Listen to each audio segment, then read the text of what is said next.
bem-vindas ao Entre Elas. Hoje o nosso tema é extremamente importante, não é, Marilene? É muito importante, realmente, Regina. A gente conversa com um coordenador de serviço de AVC, Isso. Dr. Valdemar Algemiro. Ele vai contar para a gente como é que o evangélico está preparando-se para sempre alcançar um grau maior, uma certificação maior. E você vai ver como é que o hospital está preparado para qualquer emergência dessa área. É isso, doutor? Isso mesmo. Ai, coisa boa. Primeiro, obrigado aí pelo espaço, né, para falar um pouco sobre esse tema importante e trazer essa tranquilidade para a população, né, que aqui em Cachoeiro, no Hospital Evangélico, a gente tem um serviço muito bem estabelecido, muito bem treinado e estruturado para atender os pacientes com AVC. Vamos começar do beabá? Isso. Vamos começar? O que é um AVC? O que é um AVC?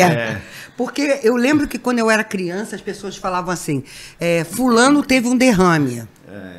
Hoje a gente sabe que derrame é o AVC, né? Isso. Tem sido feito um esforço, né, no Brasil para tirar esse termo de derrame, que às vezes quer dizer outras coisas que não AVC, e popularizar esse nome, essa sigla AVC, né, quer dizer acidente vascular cerebral, né? Então é um problema de saúde que ocorre subitamente de uma hora para outra, quando ocorre algum transtorno na circulação de sangue dentro do cérebro. Daí a gente tem dois principais tipos: o AVC isquêmico, que é mais comum, em torno de 80%, e nos outros casos é o AVC hemorrágico. No AVC isquêmico você tem um entupimento da circulação de sangue dentro do cérebro. E no AVC hemorrágico, esse vaso sanguíneo ele rompe. Aí é o derrame. Aí é o que é o derrame. Daí extravasa sangue para dentro do tecido cerebral, do parênquima cerebral. Então, esses dois tipos. O AVC hemorrágico é extremamente perigoso, né, doutor? O AVC hemorrágico, graças a Deus que ele é menos frequente, mas é porque ele tem uma mortalidade e uma chance de levar a óbito muito maior que o AVC isquêmico. Doutor, eu tenho ouvido tanta gente comentando que hoje a AVC antigamente era uma doença de idosos. Isso. E que hoje tem muito jovem tendo AVC. Isso é real. E por quê? Isso é verdade. Infelizmente, a quantidade de pessoas que têm AVC no mundo e no Brasil vem aumentando. Para vocês terem ideia, né, ainda no Brasil, ainda o AVC é a causa que causa mais morte, né, no país. E quando eu comecei a falar de AVC há uns anos atrás, né, 10 anos atrás, a gente falava que o AVC acometia 1 em cada 6 pessoas. Hoje em dia, as estatísticas são que o AVC acomete 1 em cada 4 pessoas. Pelo menos, então, 1 em cada 4 vai ter pelo menos o AVC ao longo da vida, né? Então, a tendência, né, do AVC é aumentar, né? Então, isso é devido a quê, doutor? Isso ia acontecer mais precoce. Isso é porque cada vez as pessoas estão desenvolvendo doenças crônicas mais cedo, né? Por conta do mau hábito de vida, do ganho de peso, da alimentação ruim, né, sedentarismo. Então as pessoas estão ficando hipertensas mais precocemente, estão desenvolvendo diabetes mais precocemente, problema de colesterol, arritmias cardíacas, e isso a gente fala assim que o AVC é a consequência. Então, normalmente o paciente a pessoa, né, tem a hipertensão, tem problema de coração, e depois, ao longo da vida, ela vai ter o AVC. Né? Então, assim, no evangélico é comum a gente atender pessoas aí de 40, 50 anos que estão tendo o segundo problema grave de saúde, né? ou o primeiro AVC da vida, ou às vezes já infartaram, depois vão ter AVC. Então, infelizmente, essa é a realidade atual. Gente, será que todo mundo vai ter um AVC um dia? Não. Tomara que não, né? Eu fico assim, será, meu Deus? Então, assim, até como evitar? Por exemplo, dos países mais... o Brasil é um dos países, né, que tem mais AVC no mundo, assim, proporcional à população. Por exemplo, mas na Europa eles têm menos AVC do que no Brasil, do que na Rússia. Se alimenta melhor, mais corretamente? Mais corretamente, né, entendeu? Acho que é um pouco da alimentação, dos hábitos de vida, entendeu? Então, assim, a Rússia, né, tem muito AVC, a gente acredita que é pelo excesso de consumo de álcool, por exemplo, né? E na América do Sul é questão os hábitos de vida ruins, né? Entendeu? E ganho de peso, sedentarismo. É isso. Caramba, então, gente. Então, por isso que a gente sempre faz quando fala de AVC, a gente gosta de falar que o AVC, ele tem o tratamento na fase aguda de AVC, quando a pessoa acaba de ter o AVC, vem desenvolvendo muito nos últimos anos, né? Mas o importante é saber também que o AVC tem prevenção e tem, por ficar alguma sequela, existe o tratamento pós-AVC, né? Que a gente chama de reabilitação. O AVC, ele é tratado exclusivamente por um neurologista ou por uma equipe multidisciplinar? Como é que é isso? Então, o AVC, ele é tratado, ele não é o neurologista sozinho, a gente não consegue tratar o AVC. Então, ele precisa de uma equipe multidisciplinar, onde o neurologista vai ser o regente, né? Onde vai dar o caminho das pedras para cada um trabalhar, entendeu? Então, assim, na fase aguda é muito importante você fazer imagem, o exame físico, controle da pressão na fase aguda, as equipes de terapia intensiva, de UTI, né, entendeu? E depois, quando o paciente já está estabilizado, é muito importante a atuação multiprofissional dentro do AVC, para o paciente não ter pioras daquele AVC e facilitar a recuperação. Então, aí entra toda a equipe multidisciplinar, tanto a enfermagem, a fisioterapia, a fonoaudiologia, terapeuta ocupacional, nutricionista, farmacêutico, aí psicólogo, serviço social, e no evangélico a gente tem tudo isso, né? Então, é muito interessante. Eu estou aqui pensando que o doutor falou sobre a comparação entre o Brasil e a Europa. Eu não vejo as pessoas na Europa comendo melhor do que a gente, não, entendeu? Até porque o preço dos alimentos lá, os vegetais, as frutas, altíssimo. Eu acho que tem a ver também, doutor, pode ter a ver com a alimentação, mas eu acho que tem a ver também com o estresse. Porque o trabalhador brasileiro é um dos mais estressados do mundo. É verdade. E aí eu acho que tem a ver com o estresse, não é não, doutor? Assim, né? Aí são vários fatores, é difícil de controlar, né? Tem fatores genéticos também, que a gente pode, né? Tem fatores genéticos que provavelmente estão implicados nisso, né? Por exemplo, o Japão tem um fator genético gravíssimo, né? Que eles têm um problema, uma taxa muito maior que o mundo, né? De obstrução dos vasos cerebrais dentro do cérebro, propriamente dito. Que isso é genético, doutor. Por exemplo, o AVC normalmente é por um problema de coração, que sobrou um coágulo que vai para o cérebro, ou um entupimento nas carótidas, uma placa de gordura na carótida que se rompe, e isso aí vai para o cérebro. No Japão, eles têm um problema a gente fala de estenose intracraniana, né? Para o povo entender, as artérias dentro do cérebro vão entupindo por conta própria. Doutor, quem tem um AVC provavelmente tem um segundo ou terceiro? Isso, existe uma taxa de recorrência bem alta, né? Então, em torno aí, se nada for feito, quem tem um AVC tem chance de 25% de repetir o segundo AVC. Então, depois que esse segundo AVC é pior do que o primeiro? Normalmente é pior. É letal, né? Então, assim, é muito importante, depois que o paciente tem AVC, de ter os cuidados no hospital, dele fazer um acompanhamento para ir cercando todas as possíveis causas daquele AVC, para fazer uma melhor prevenção secundária, que a gente fala, de não ter o segundo AVC. Regina, você não pediu like? Não, eu tô assim, caramba, gente. Bem, a gente só agradece a sua participação aqui no programa. E a gente gosta muito de afirmar algo que é comprovado hoje, né?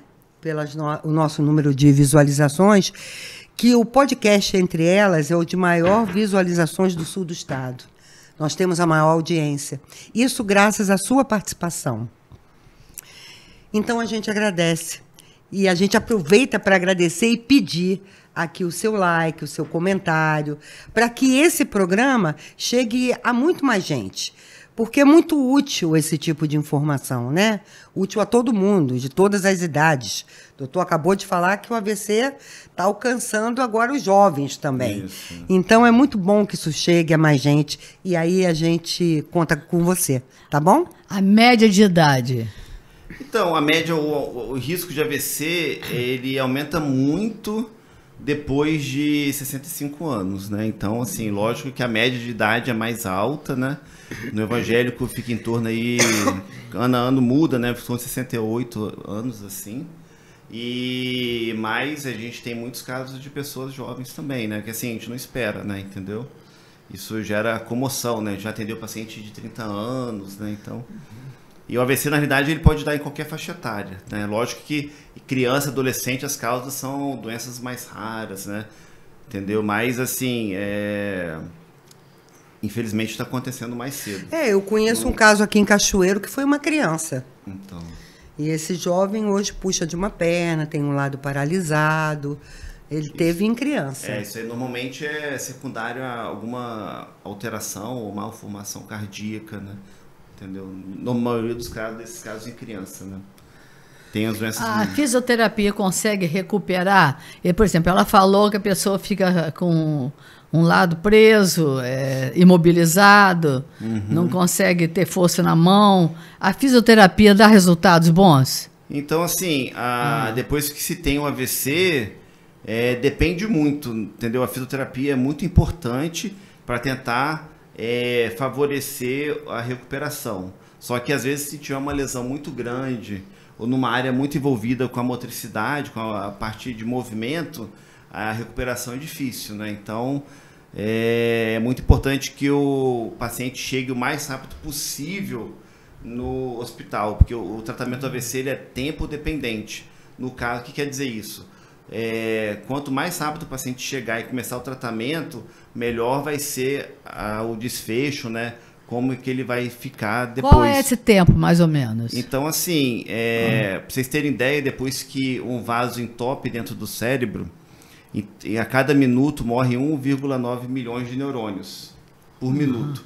Então, assim, e no AVC isquêmico, que a gente tem algumas terapias que a gente fala de reperfusão, porque o problema é o vaso entupido, né? Então, a gente tem algumas terapias de reperfusão, que são o trombolítico, é um remédio que a gente aplica pela veia. Que nesse caso, o trombolítico, a gente tem até 4 horas e meia. E a trombectomia, que é tipo um cateterismo cerebral para tentar desobstruir essa artéria entupida, que a gente tem aí, na maioria dos casos, até 8 horas, alguns casos dá para fazer um pouco mais. Como que vocês distinguem o AVC isquêmico do AVC hemorrágico? Pelos exames. Então, assim, o único jeito que tem para diferenciar isso é pelos exames de imagem, que a gente faz de rotina. A maioria dos lugares fazem isso, a tomografia de crânio. E assim, quando no evangélico a gente tem uma facilidade que a ressonância é colada ali no pronto-socorro também. Alguns casos que a gente precisa, a gente não usa de rotina, que não é necessário para o protocolo, mas alguns casos que geram dúvida, a gente pode acionar a ressonância também para fazer.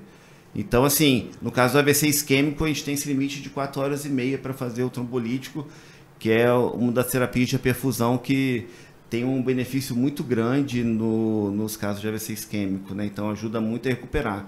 Já aconteceu de paciente chegar lá totalmente paralisado de um lado do corpo, depois que a gente fez o remédio, não acontece sempre assim, né? Se fosse sempre assim, ia ser seria ótimo.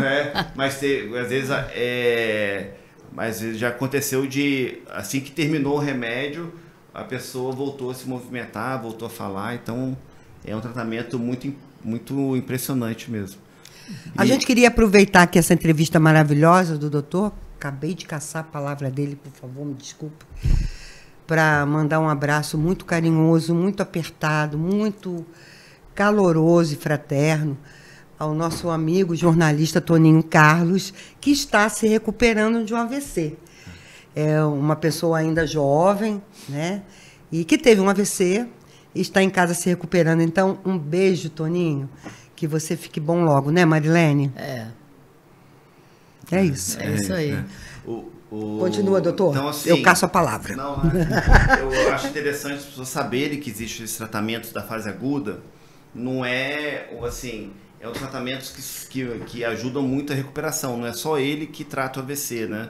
Mas as pessoas saberem que assim que tiverem os sintomas, entrarem em contato com o SAMU, e quanto mais rápido eles chegarem no hospital, melhor vai ser a recuperação. É muito importante as pessoas terem essa informação. Ter essa pressa, né, ter essa pressa, essa pressa, porque o AVC não dói, né? Então, com o sistema dor no peito, todo mundo fica com medo de morrer porque acha que está tendo um infarto, né? Então, o AVC, as pessoas ainda não é mecânico, não é natural das pessoas em geral saberem assim, minha mão ficou fraca, o que eu vou fazer, entendeu? Então, às vezes tem muitas pessoas esperam em casa para ver explica, dá nos detalhes assim de sintomas. Quais sinais. Sinais e sintomas, né? Então, assim, existe uma sigla que chama SAMU, né? Tem o SAMU, que é o Serviço de Atendimento Médico de Urgência, né? Mas no Brasil, a Sociedade de AVC, a Sociedade de Neurologia, aproveitou essa sigla para ajudar as pessoas a se lembrarem dos sintomas mais comuns, que é o S de sorriso torto, né? Então a pessoa começa a falar e a boca fica repuxando para um lado. Então, desvio do sorriso. O A de abraço fraco. Metade do corpo perde a força. Então, se a pessoa fosse abraçar, não ia conseguir, porque metade do corpo tem uma fraqueza de um lado do corpo, né? E o M de música alterada. Tem algum problema na fala.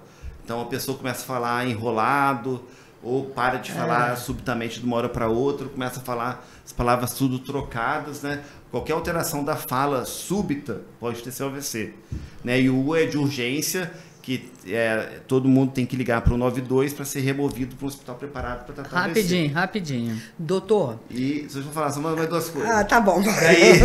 E assim, tem se feito esse SAMU, eles falam dos sintomas mais comuns. Mas existem sintomas da parte posterior do cérebro, que é a tontura súbita e a perda de visão súbita. Que a gente tem sido, a Sociedade de AVC do Brasil e do mundo também, tem recomendado a todos os profissionais a falarem sobre isso também.